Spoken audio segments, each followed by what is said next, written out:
Olá pessoal, tudo bem? Vou apresentar mais um episódio especial do Meia-Noite de Pequim. Tá virando uma rotina, mas não tem jeito. A China é uma realidade muito dinâmica, as coisas acontecem em uma velocidade, assim, muitas vezes que foge ao nosso controle. Então vamos nessa, pessoal. Bora lá?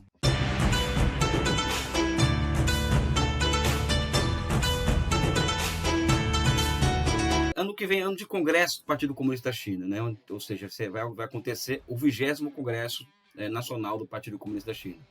Esse tipo de acontecimento no país, que ocorre a cada 5 anos, ele é precedido por com um ano de antecedência. Ou seja, com um ano de antecedência, o Comitê Central Ampliado do Partido Comunista da China, ele se reúne, né? Esse Comitê Central Ampliado inclui os membros titulares e suplentes, fora chefes de departamentos importantes do partido a nível nacional e nível provincial, né? além de altos chefes militares, toda a cúpula militar do partido, do exército, que é do partido, né?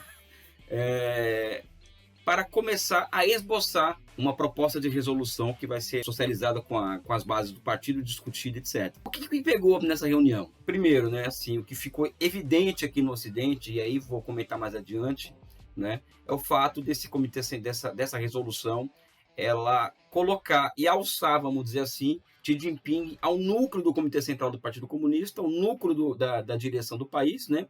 E uma figura histórica de uma estatura semelhante a Mao Tse Tung e Deng Xiaoping. Agora, existe um contexto por trás disso daí. A imprensa ocidental, ela coloca, por exemplo, que isso abre as portas para a perpetuação do poder por parte de Xi Jinping, né? Ou seja, uma ditadura e tal, de uma tentativa de desmoralização do Partido Comunista, daquela construção histórica do próprio Xi Jinping, né?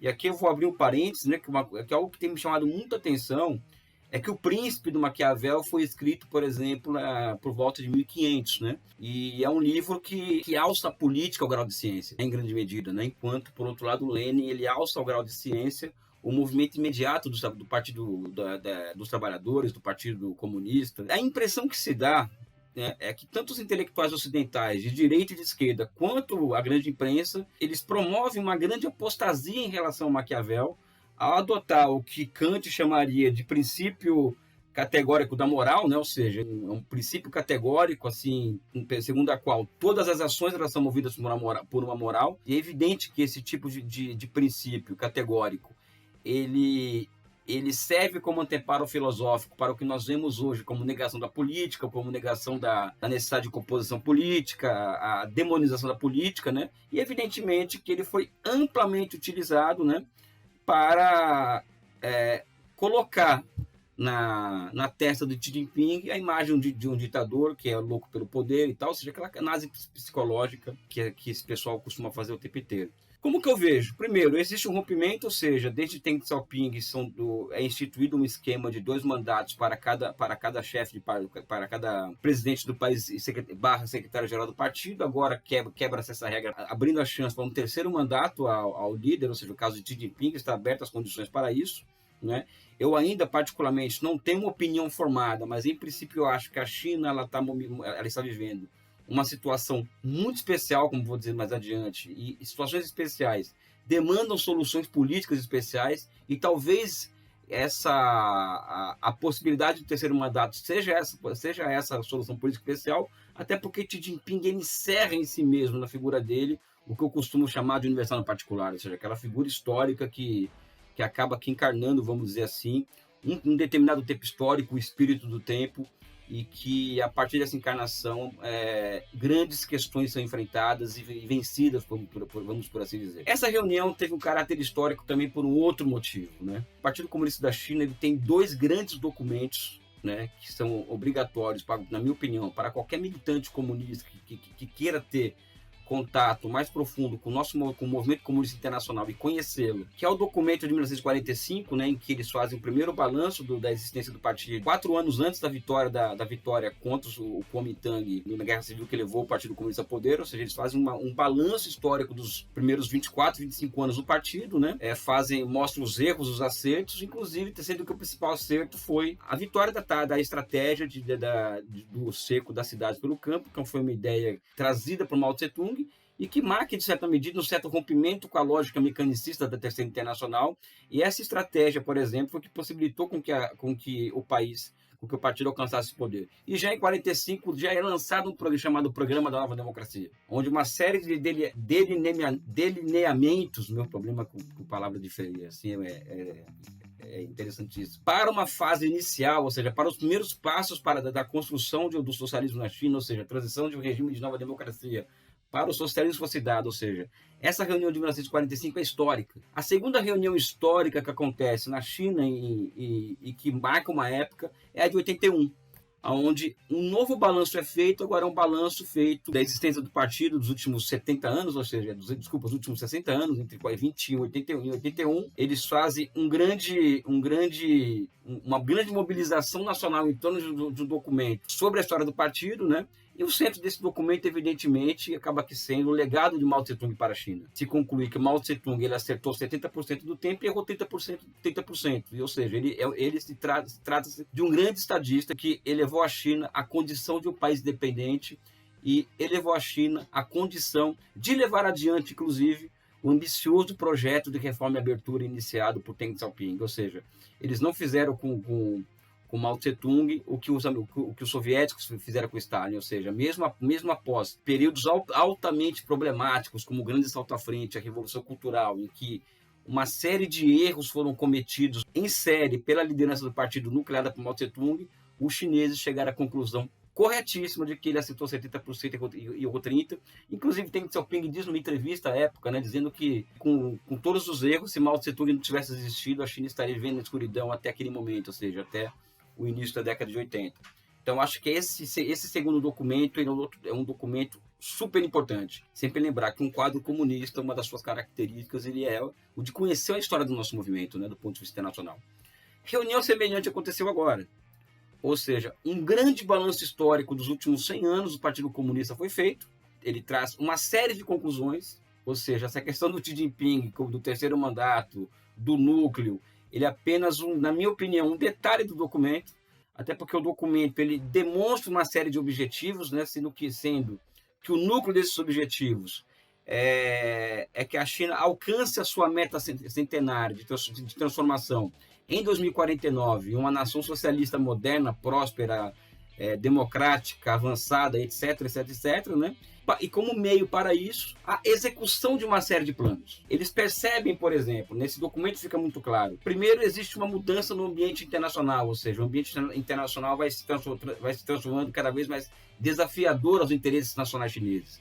Isso é evidente, ou seja, com a guerra comercial, com a guerra tecnológica, a guerra semiótica que a China tem passado nos últimos anos, ou seja, existe uma tempestade semiótica no Ocidente contra a China, todo mundo tem um pé atrás com a China, mesmo sem saber do que se trata. Existe um ambiente internacional muito, muito complicado para os chineses e a resposta que esse documento coloca é que o espírito do tempo se encontra na noção, no conceito, vamos dizer assim, de um mundo de prosperidade compartilhada. É o oposto, né, da globalização neoliberal. Eles colocam que a China, nos últimos 40 anos de reforma, deixa entender claramente isso, disso sei um pouquinho, né?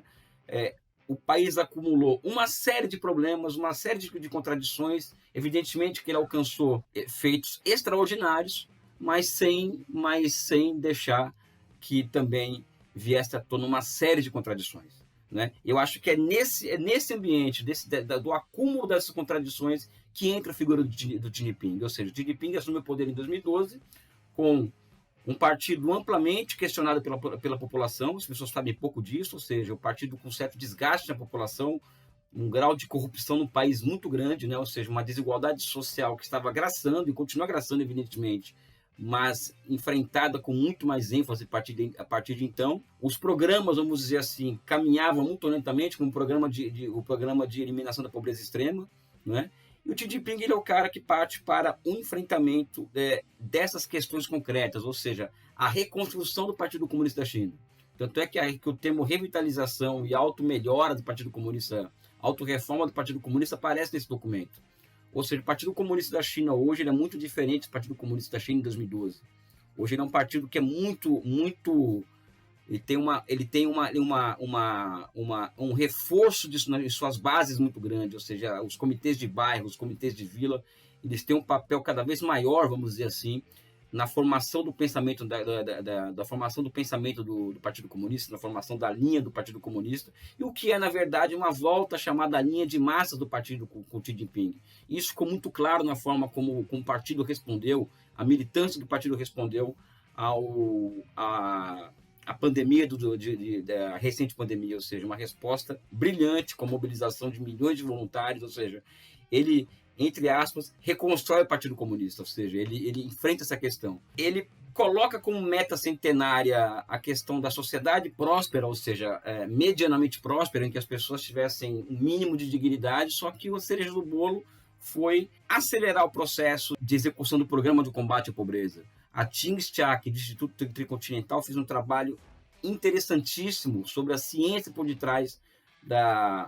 do combate à pobreza na China e desse programa. Ou seja, é um programa que mobilizou muito a sociedade chinesa nos últimos anos. E um outro ponto que é interessante, né, é que o ambiente internacional, como eu coloquei aqui, ele vira contra a China em certa medida, e o Xi Jinping ele toma uma postura muito ativa em relação a isso, né? Fazendo lembrar a todos que a China nunca mais será humilhada, nunca mais será pisada, até porque o que está por trás de todos esses arranjos que o imperialismo faz contra a China é a tentativa de transformação da China, ou de retransformação da China em uma colônia, vamos dizer assim, subdesenvolvida e de joelhos ao Ocidente, né? Ou seja, se formos observar o que ocorre na China desde 2012, né? Existe inauguração de uma nova era, como eles chamam, né? Ou seja, surge um pensamento científico, isso na opinião dos chineses, elaborado e tendo como centro Xi Jinping, que guiou o partido para o enfrentamento dessas contradições dos últimos anos, né?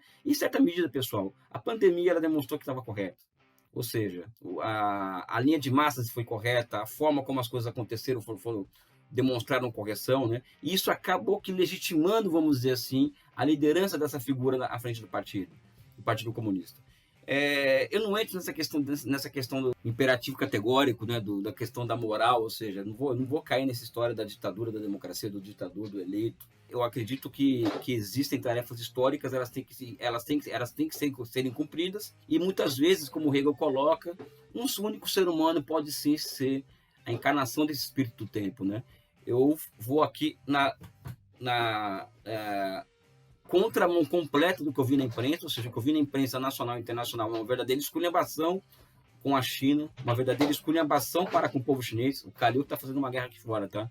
Então, se vocês estiverem ouvindo barulho, uma grande esculhambação para com a história da China, ou seja, uma falta de respeito imenso, né? Algo que não aconteceria se o conclave desse acontecesse, reunindo o Partido Democrata e o Partido Republicano para discutir os Estados Unidos para os próximos 50 anos. Ou seja, o acontecimento desse nos Estados Unidos, aqui no Ocidente, seria uma comemoração imensa, né? Mas a China não pode fazer um tipo de reunião dessa, que consagra uma liderança, consagra uma força política, né? E consagra um futuro para eles, e também um futuro, como eles mesmos colocam, um futuro alternativo para os países subdesenvolvidos. Eu fico por aqui, com um forte abraço e um beijo no coração de vocês.